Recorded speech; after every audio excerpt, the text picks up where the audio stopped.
Bertemu kembali menyoroti pembedangan belanjawan 2021 yang dibentangkan pada Jumaat, pelbagai inisiatif bagi membantu kesejahteraan rakyat, kelangsungan perniagaan dan ketahanan ekonomi dan kita ingin melihat kepada usaha bagi bantu rakyat yang terjejas terutama bagi golongan orang kelainan upaya OKU. Beberapa inisiatif diberikan termasuk kenaikan bantuan khas kepada golongan ini yang sedikit sebanyak beri kelegaan kepada mereka. Dan untuk bercakap mengenai peruntukan yang diberikan khusus kepada golongan OKU ini, kita akan bersama Yang Berhormat Senator Ras Adiba Razi. YB Ras Adiba sebelum ini banyak membawa isu-isu dan juga suara golongan ini untuk kerajaan mahu masyarakat ambil perhatian sewajarnya. Dan kini beliau juga semestinya akan terus memperjuangkan nasib OKU ketika di Dewan Negara kelak. Salam YB. Waalaikumsalam.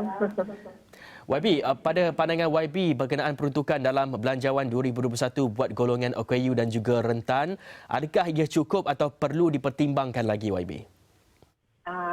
Terlebih dahulu saya sebenarnya ingin bersyukur dan berterima kasih kepada Kerajaan Malaysia kerana telah sudi untuk memberi sokongan kepada kami.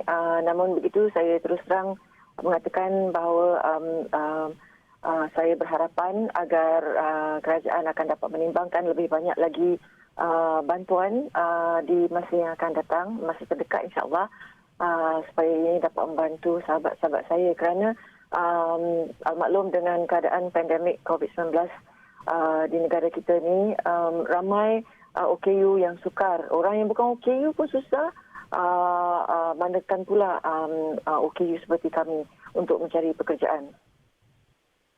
Baik YB, apakah fokus yang perlu diberi tumpuan terhadap permintaan dan juga keperluan golongan OKU terutama ketika cabaran ekonomi pandemik ini? Okey, satu adalah mengenai pekerjaan. Kami susah nak mencari pekerjaan seperti saya katakan tadi. Sahabat-sahabat saya yang buta susah nak keluar kerana mereka tidak boleh melakukan penjarakan fizikal. Mereka tidak tahu 1 meter, 2 meter. Kadang-kadang tak ada orang yang boleh membantu mereka.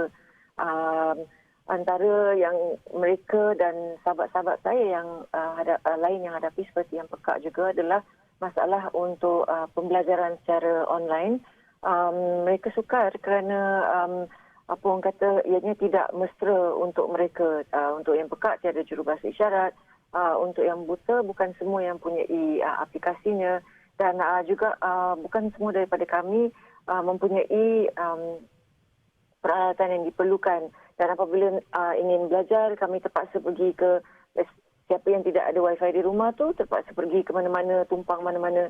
Jadi ianya amat menyukarkan.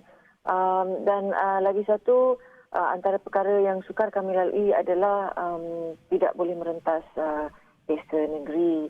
Antara sahabat-sahabat saya yang okey terlantar, pembantu mereka sukar untuk datang untuk memberi sokongan dan ada juga di antara kami yang tidak mempunyai bekalan untuk makan dan juga tiada apa orang kata cara untuk kami keluar untuk top up untuk telefon, untuk minta bantuan, belikan makanan, belikan lampin, belikan ubat-ubatan. Jadi itu adalah antara kekangan yang kami lalui pasca COVID-19 ini. YB melihat kepada permasalahan apa yang YB katakan sebentar tadi, mungkin ada solusi ataupun cadangan untuk kerajaan pertimbangkan kepada golongannya, terutama kepada golongan yang OKU buta dan juga pekak ini dan juga bagi OKU yang lain juga YB. Okay, saya bersyukur kerana elan-elan kami dinaikkan RM50 macam itu. Jadi saya bersyukur, namun elan pekerja cacat saya pohon agar kerajaan apa orang kata berikan pertimbangan untuk menaikkan sedikit apa orang kata sekarang ni kami punya untuk mendapat elan pekerja cacat dan lain-lain kami perlu gaji kami RM1,200 sahaja. Tetapi tahap kemiskinan di negara kita tahu gajinya seharusnya RM2,000 kan. Jadi sekarang ni kami RM1,200. RM2,000 dan RM1,200 tu dia terlalu jurang dia terlalu banyak perbezaan. Jadi macam mana kami nak survive apabila kami mendapat gaji RM1,200 sahaja dan kami mendapat sokongan allowance sebanyak RM450 dan dengan apa orang kata cost of living kadar kehidupan sekarang, kos kehidupan sekarang secara diri yang amat tinggi, kami memang susah sangat. Jadi saya pohon agar kerajaan dapat memberikan sedikit pertimbangan untuk memberi sokongan kepada kami dan untuk menaikkan dia punya tahap gaji daripada 1,200 kepada 2,000 seperti juga orang yang bukan OKU.